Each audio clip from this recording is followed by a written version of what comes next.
That's the same tube within a tube. It's just too small for me to get through. Let's see. Yeah. So I probably could go through there and explore it, but I'm pretty sure it's blocked by the rocks. So it's a dead end. Like I said, in some caves, it's not a dead end. You can crawl back there quite a ways, come back out another location. You see here, if it weren't for the breakdown rock, I think there's more like it there. But it's all filled in with breakdown rocks. So I can't really say 100% sure. Of course, one thing you don't want to do is get some people in here and try to remove the breakdown rocks. They're part of the caves. They belong here, even if it's inconvenience.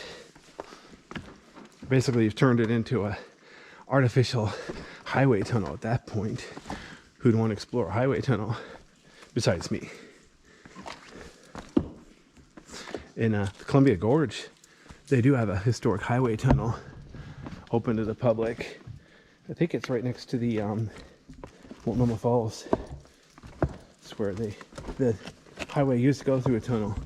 They diverted it to go around, but the tunnel is still there, so people can go check it out. Oh no, Onteonta Gorge, just by Onteonta Gorge. I haven't been there in a while. I want to check it out, but not really in a hurry. I want to do that later in the summer when there's the lowest water level.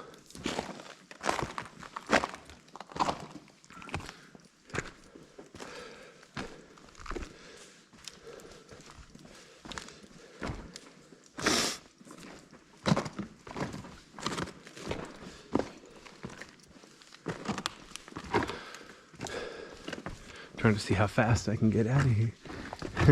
This, like I said, this is my last flashlight that's halfway decent. So when this one dies, I pretty much need to end my video because my other flashlights aren't gonna behave. So I don't even think it's lunchtime yet. So I think after this, I'm gonna mark some other caves on my GPS, but save them for another time. Then go home, eat lunch.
Okay. Of course, the way there's water dripping in here, it does make me wonder whether it's raining outside. I checked the weather forecast to make sure the temperature is going to be reasonable, but I didn't check the hourly forecast to see if it's going to rain at all today or not. If it's going to be, if I'm going to be indoors in the cave, it doesn't really make a difference anyway.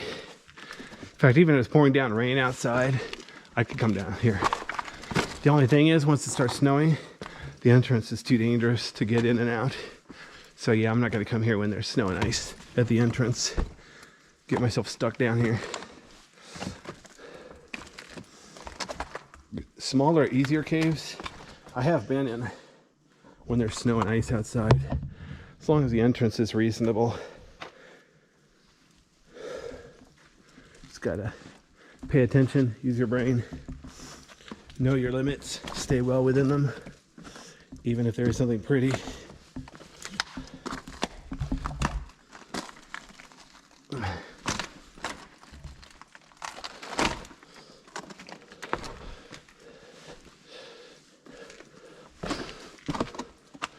I used to have a mount to attach my camera to the flashlight, but the thing is, one, it made it harder to switch flashlights because I had to undo it and redo it every time that I switched flashlights.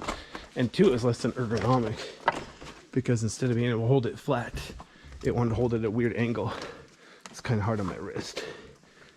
So I still have the rig, but I don't use it.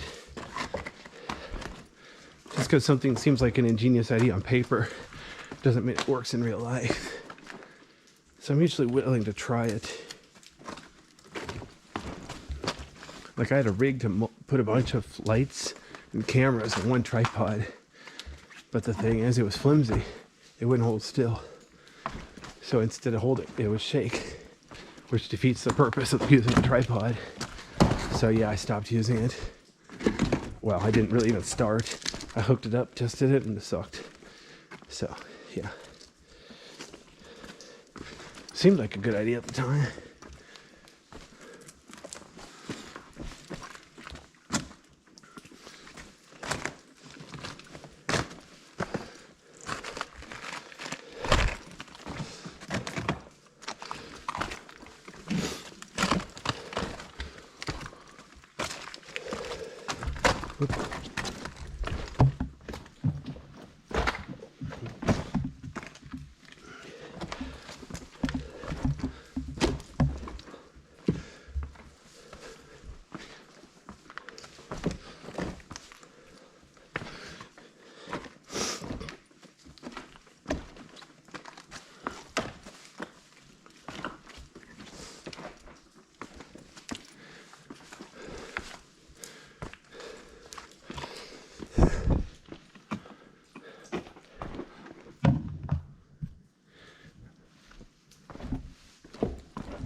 Alright, here we go.